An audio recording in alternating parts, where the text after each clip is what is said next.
last year, when he was on the floor, the Hornets scored 114 points per 100 possessions, which is basically like a league average offense. So when Devonte Graham played last year and he was on the floor, the Hornets were pretty decently efficient offensively.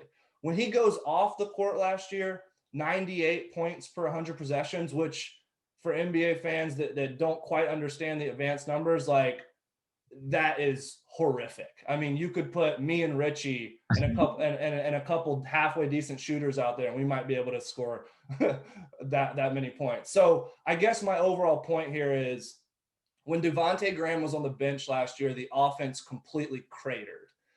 In your opinion and in your mind, does having LaMelo Ball now in the second unit, and then also having Gordon Hayward as kind of a wing facilitator that can have the ball in his hands, that can kind of calm things down and direct offense if he needs to, do you feel like those issues have been mostly alleviated through some of the draft picks and acquisitions?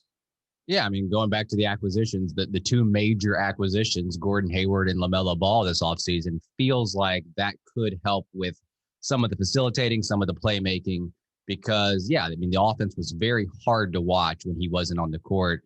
The team struggled to generate open looks from three.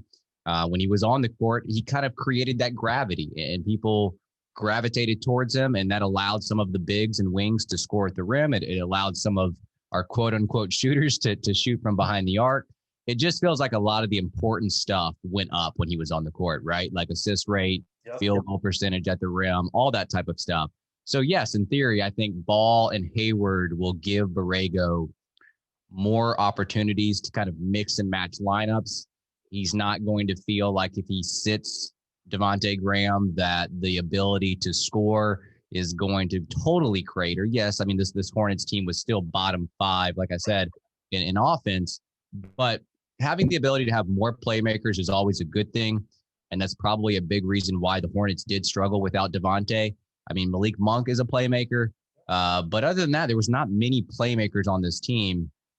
And it's gonna, we're gonna spread the love around a little bit more, and we're not gonna over rely on Devonte and his pick and roll game. So yeah, I do love those two acquisitions of Hayward and Ball. It's kind of unfortunate, right now with Gordon, because we're kind of in limbo waiting on his status. It feels like, he's always unlucky with these injuries, but he is going to do a lot for this Hornets team. Like you said, he's a veteran guy that's going to play make, and he's solid defensively as well. I think people don't realize that about him. He's not going to lock anyone down, but he's just always is in the right place.